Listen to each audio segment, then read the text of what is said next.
Contribua com o canal para que possamos continuar produzindo audiolivros. Doe em livepix.gg/iaudiolivro. Estou no Porto de Marte sem Hilda. No começo, tudo funcionava sozinho, como num sonho. Eu não tinha que fazer nenhum ajustamento. Eu não tinha que pocá-lo. Apenas via funcionar as coisas. Talvez, então, eu devesse ter pressentido uma catástrofe. Começou no mês das minhas férias habituais entre duas tarefas. Um mês de folga e um mês de serviço fazem parte da rotina do serviço galáctico. Alcancei o Porto de Marte para a estadia usual de 3 dias, antes do pequeno salto até a Terra. Normalmente, Hilda, Deus a abençoe, a mais doce das esposas, estaria lá esperando-me e nós passaríamos bons momentos. Um pequeno interlúdio gostoso para nós dois. O único problema era que o Porto de Marte constituía o buraco mais turbulento do sistema, e um pequeno interlúdio gostoso não combina exatamente com ele. Apenas, como explicar isto a Hilda, hein?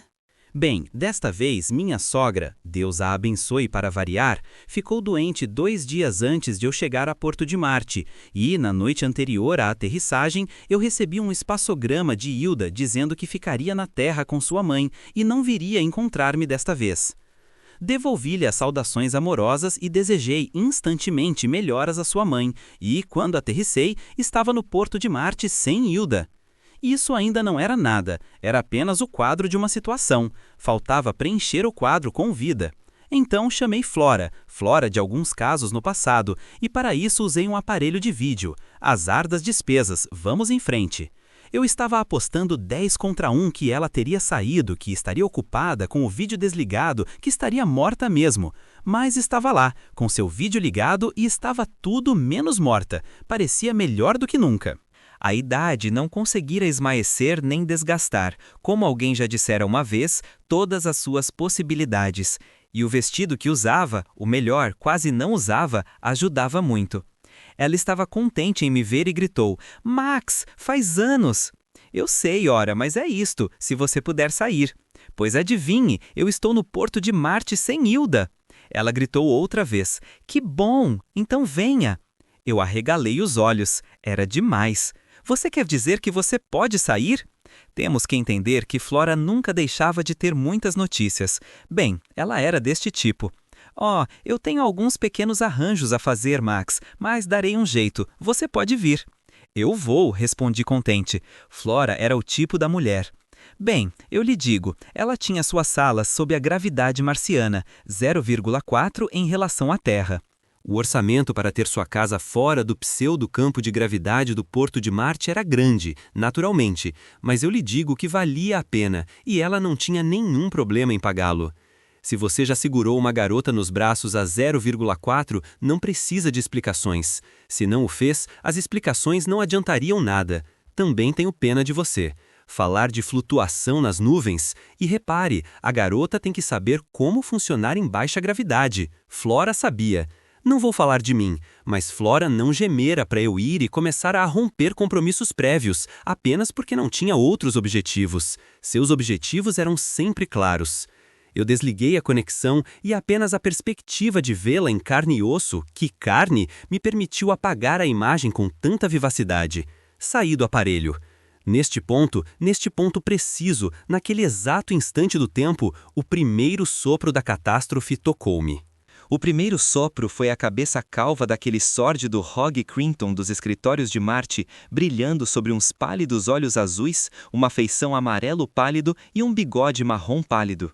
Ele era o mesmo Hogg Crinton com um toque eslavo em sua ascendência, que se traduzia por um sobrenome intermediário que se parecia com Sunuva Beach. Eu não me importava de levantar às 4, nem saltava de alegria porque minhas férias tinham começado no minuto em que saí da nave.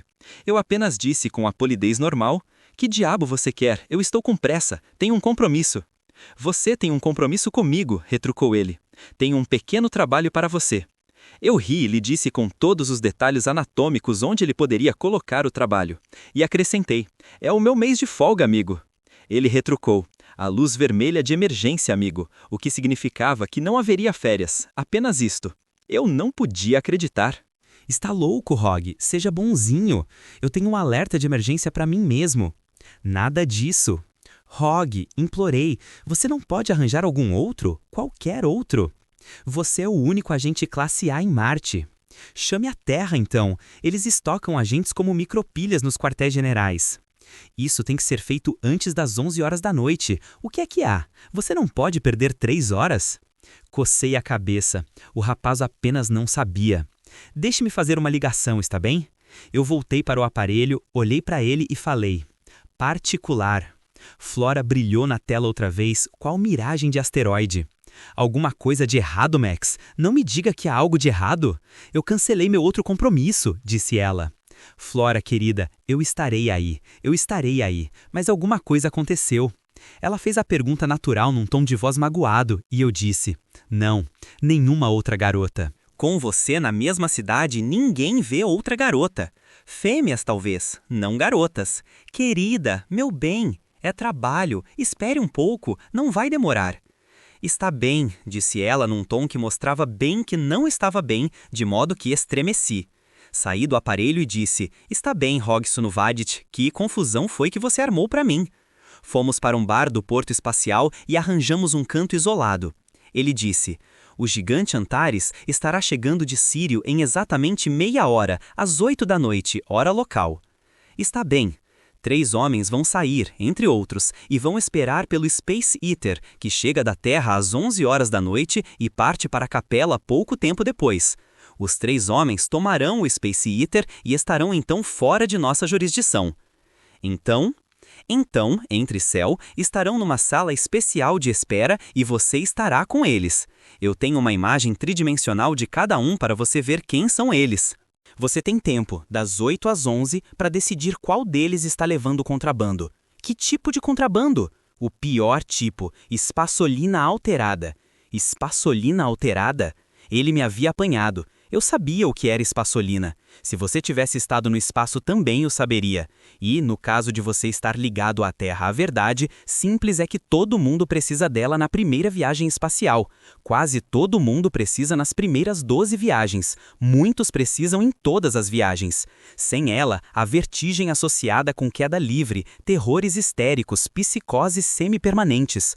Com ela, não há nada. Você não sente nada. E não é uma questão de hábito. Não há efeitos adversos. Espaçolina é ideal, essencial, insubstituível. Qualquer dúvida, tome espaçolina. Isso mesmo, frisou Hogg, espaçolina alterada. Ela pode ser modificada quimicamente por uma reação simples que pode ser realizada em qualquer laboratório. Em uma droga que dará uma carga tamanho gigante e se tornará um doce hábito logo após a primeira experiência. Equivale aos alcaloides mais perigosos que conhecemos. E só o descobrimos agora? Não, o serviço sabe disso há anos. Nós evitamos que se saiba, abafando todas as descobertas. Agora, entretanto, a descoberta foi longe demais. De que modo? Um dos homens que vai para este porto espacial está levando um pouco de espaçolina alterada consigo. Químicos no sistema capeliano, que está fora da Federação, vão analisá-la e buscar maneiras de sintetizar mais. Depois disto, será combater a pior ameaça de droga que jamais se viu, ou eliminá-la na fonte, eliminando a própria fonte. Você quer dizer espaçolina? Certo. E se suprimirmos a espaçolina, suprimimos as viagens espaciais. Decidi ir direto à questão. Qual dos 3 está com ela? Hogg sorriu vilmente. Se o soubéssemos, precisaríamos de você? Você é que tem que descobrir qual dos 3. Você está me chamando para um trabalho sórdido? Aponte o homem errado e correrá o risco de ter o cabelo cortado até a laringe. Todos os 3 são homens importantes em seus próprios planetas. Um é Edward Harponaster, um é Jaoshin Lipski e o outro é Andiamo Ferrucci. Claro? Ele estava certo. Eu ouvira falar de cada um deles. Espero que vocês também. Importantes, pessoas muito importantes, e nenhum deles poderia ser acusado sem provas sólidas. Algum deles faria um negócio sujo como, disse eu. Há trilhões envolvidos, disse Hogg, o que significa que qualquer um deles o faria. E um deles o faz, pois Jack Hawk chegou até, antes de ser morto. Jack Hawk está morto? Certo, e um destes tipos arrumou a morte. Agora você descubra qual. Ponha o dedo no homem certo antes das 11 e haverá uma promoção, um aumento de ordenado, uma vingança do pobre Jack Hawke e um salvamento da galáxia. Ponha o dedo no homem errado e haverá uma situação interestelar horrível, e você estará fora de seu juízo e também em todas as listas negras daqui até Antares. Suponha que eu não aponte ninguém, retruquei eu. Será a mesma coisa que apontar o homem errado, na medida em que o serviço está envolvido. Eu tenho que apontar algum, mas apenas o certo, ou terei de enfregar a cabeça. Em pedacinhos, você está começando a entender-me, Max. Durante uma longa vida de feiura, Rogue Crinton nunca parecera tão feio. O único consolo que eu tinha ao olhá-lo era o de saber que ele também era casado e que vivia com a mulher no Porto de Marte durante todo o ano. E ele merece isto. Talvez eu esteja sendo duro com ele, mas ele o merece. Fiz uma rápida chamada para Flora logo que Rogue ficou fora de minha vista. Bem, disse ela. As costuras magnéticas de seu vestido estavam bem abertas e a voz soava tão macia e excitante quanto ela parecia. Meu bem, retruquei, é algo sobre o qual não posso falar, mas tenho que fazê-lo, vê? Agora você espera, vou resolver logo, como se tivesse que nadar pelo grande canal com minha roupa de baixo, entende? Se eu tivesse que arrancar Fobos do céu, se eu tivesse que me cortar em pedaços e me enviar pelo correio. Ei, disse ela, se eu soubesse que teria que esperar? Pisquei. Ela não era exatamente do tipo que entendesse poesia. Na verdade, era apenas uma criatura de ação, mas, afinal, se eu ia ser levado pela baixa gravidade num mar de perfume de jasmim com Flora, entender de poesia não era a qualificação que consideraria mais indispensável. Apenas espere, Flora, não demorarei nada. Eu o farei por você, disse ansioso. Eu estava aborrecido, é claro, mas não preocupado. Rogue mal me deixara e eu já me figurava exatamente como eu descobriria qual dos homens era o culpado. Era fácil. Deveria ter chamado Rogue de volta para contar-lhe, mas preferi não fazê-lo. Eu levaria apenas 5 minutos e então partiria para encontrar Flora. Um pouco mais, talvez, mas com uma promoção, um aumento e um beijo do serviço instalado em cada face. A coisa é simples.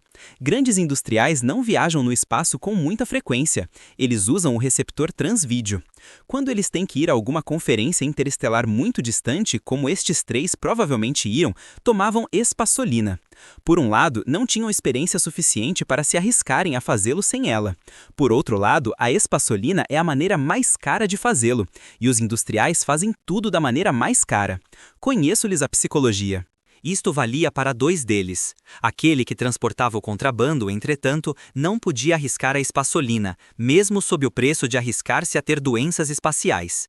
Sob a influência da espaçolina, poderia jogar a droga fora, ou abandoná-la, ou ainda falar descontroladamente sobre ela. Teria que se manter controlado. Era, assim, bem simples. O gigante Antares estava na hora. Eles trouxeram Lipski em primeiro lugar. Tinha lábios grossos e rubros, rosto redondo, sobrancelhas muito escuras e os cabelos apenas começando a ficar grisalhos. Apenas me olhou, sentou-se, nada. Ele estava sob o efeito da espaçolina. Boa noite, senhor, comecei eu. Ele disse em voz sonhadora. Surrealismos de coração panamense em 3/4 partes por uma xícara de café. Era bem a espaçolina. Os botões da mente humana eram liberados inteiramente. Cada sílaba sugeria a próxima numa associação livre. Andamio Ferrucci veio em seguida. Bigode preto, feição longa, cor de cera, rosto marcado pela varíola, sentou-se. Boa viagem? Indaguei. Viagem, luz fantástica tucano do cano, está cantando para o pássaro. Pássaro para o sábio, livro guia para todos os lugares todo mundo, disse Lipski. Sorri. Isto deixava Harponaster. Eu tinha minha arma bussolar pronta e fora da vista, e o rolo magnético pronto para apanhá-lo. Então Harponaster entrou. Ele era magro, coriáceo e, embora quase calvo, consideravelmente mais jovem do que parecia sua imagem tridimensional. E estava entupido de espaçolina. Diabo! Exclamei. Diabo Yankee, nota discurso no último tempo que vi você dizer isto, declarou Harponaster. Quisto semente do território sob disputa faz bem em vir ao longo da longa estrada, falou Ferrucci. Estranhos rindo no ping-pong bolas, disse Lipski. Eu olhei de um para outro, enquanto o nonsense se desenvolvia em estímulos cada vez mais curtos até chegar ao silêncio. Vi o quadro direitinho. Um deles estava mentindo.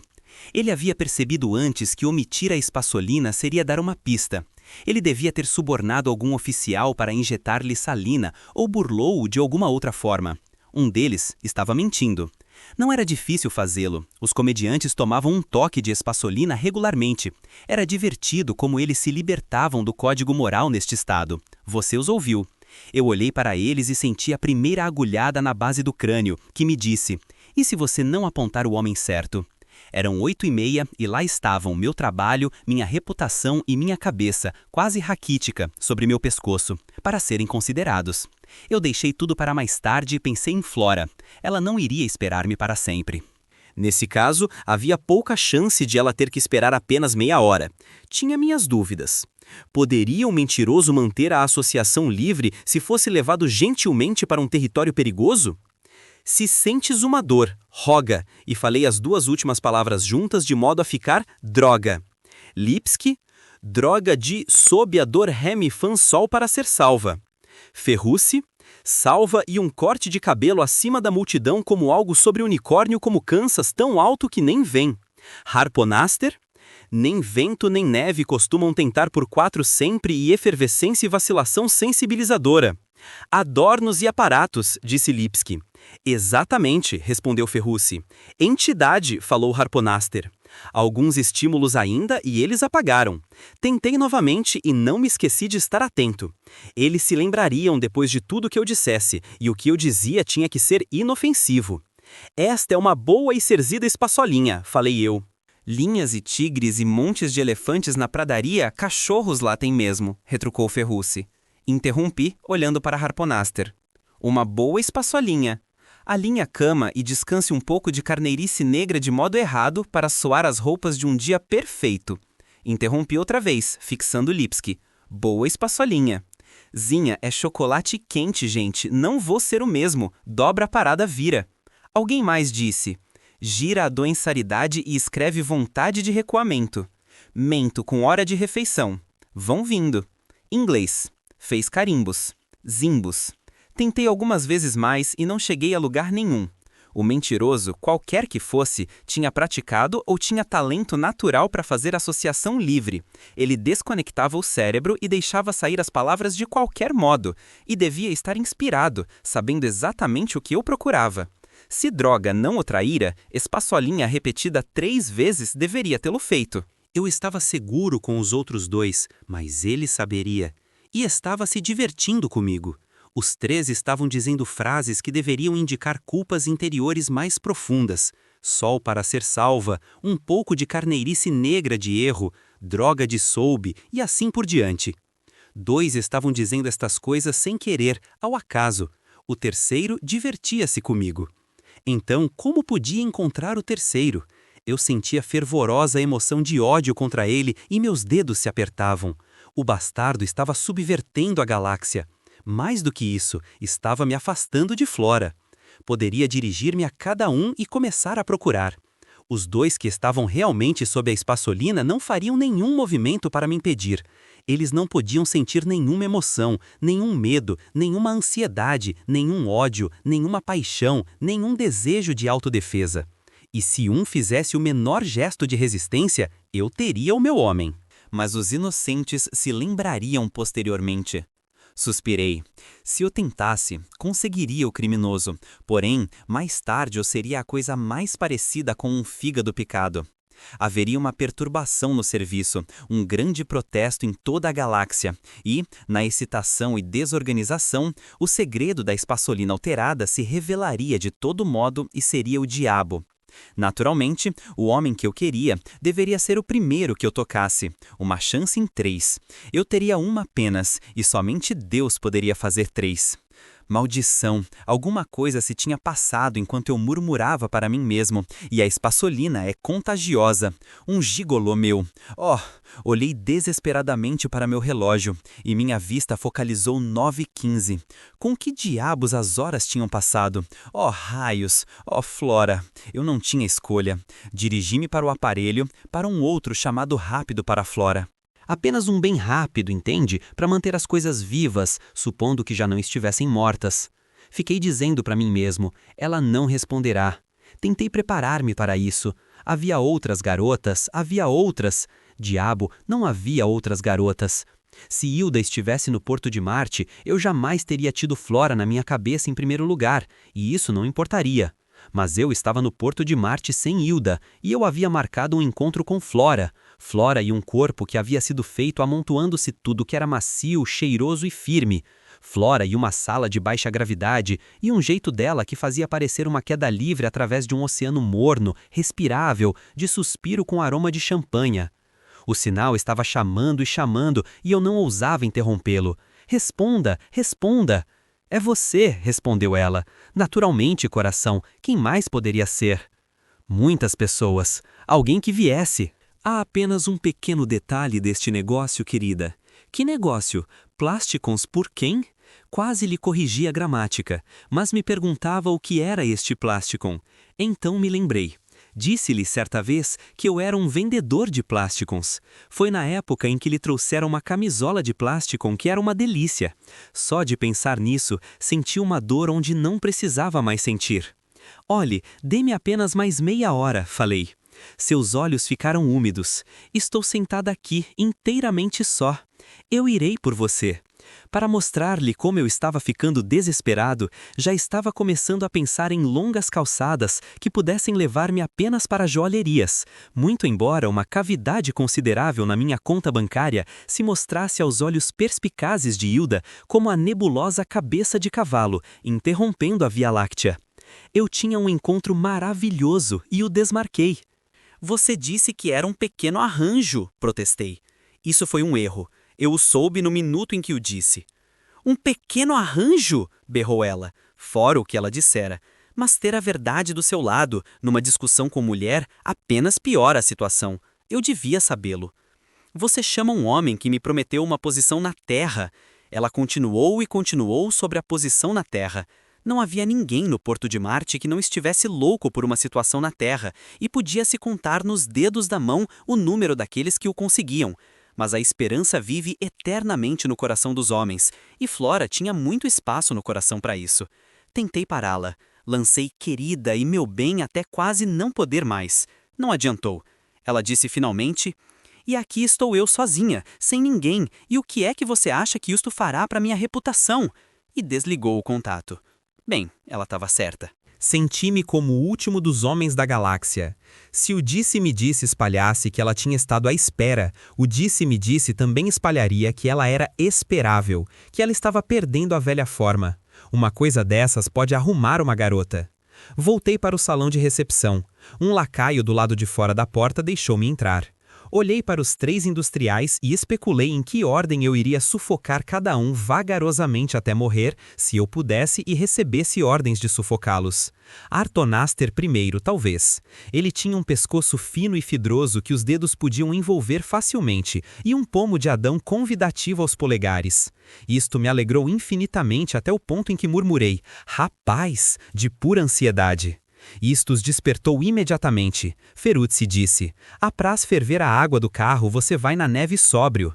Arponaster, com seu pescoço fino, acrescentou, sobrinho não gosta do gato. Gado para navegar a casa esticando boa isca e bebeu bêbedo, acrescentou Lipski. Bardo anterior passageiro espanto. Enquanto bestas, ó reza.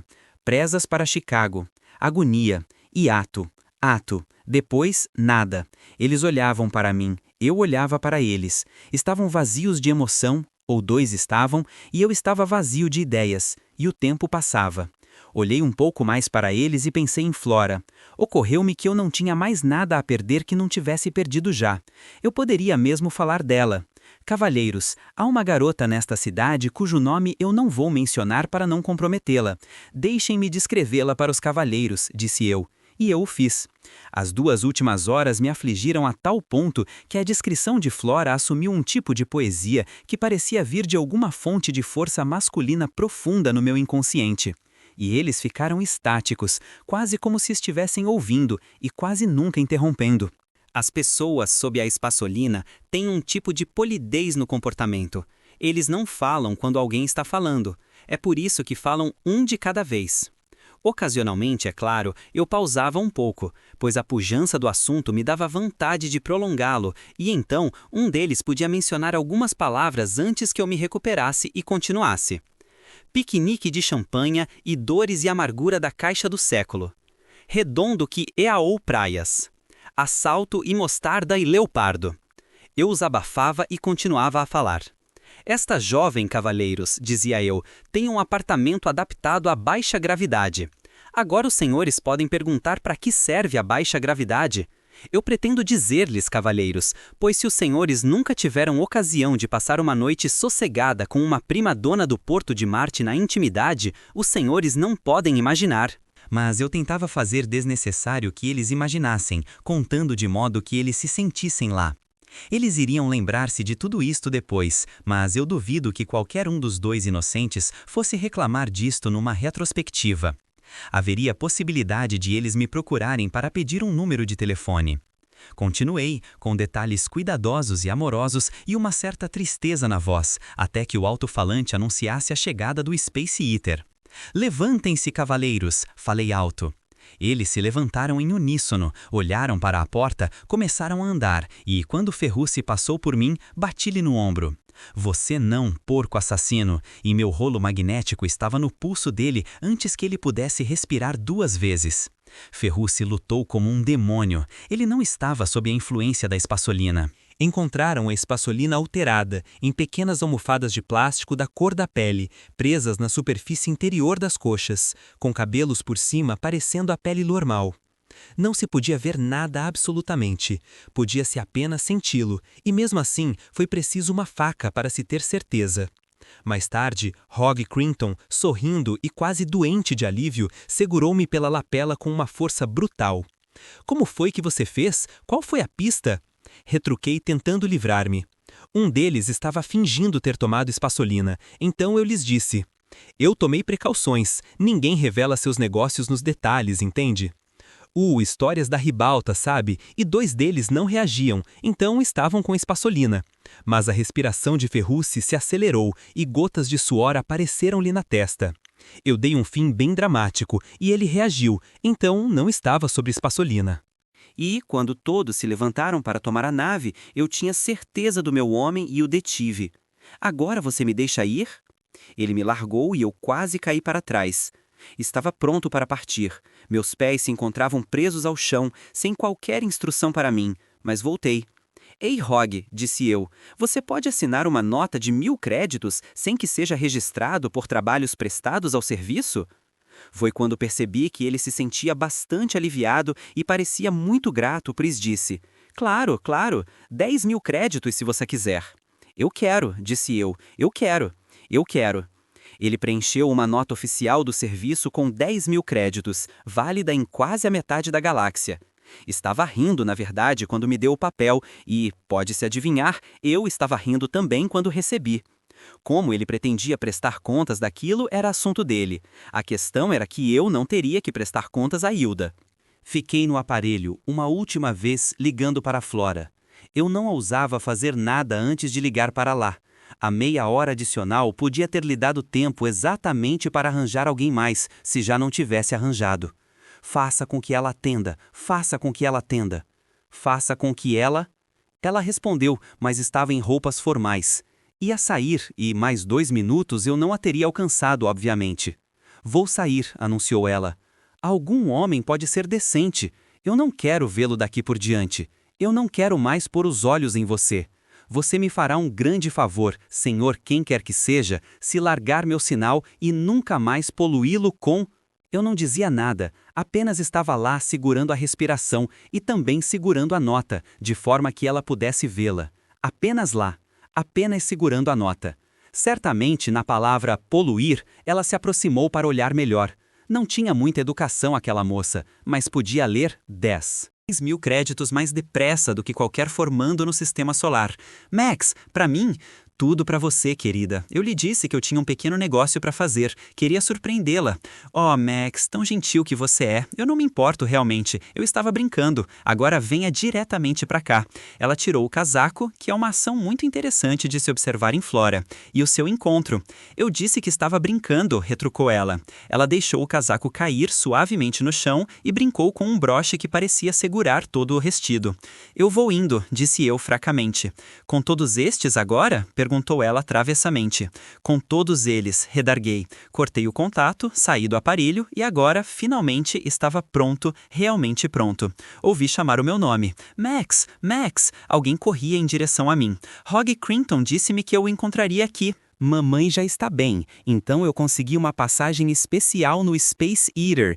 E o que é isto de 10 mil créditos? Não me virei. Disse, alô, Hilda? Fiquei duro como pedra. E então eu me virei e fiz a coisa mais difícil que jamais conseguira fazer em toda a minha maldita vida imprestável de esperança espacial. Sorri. Contribua com o canal para que possamos continuar produzindo audiolivros. Doe em livepix.gg/eaudiolivro.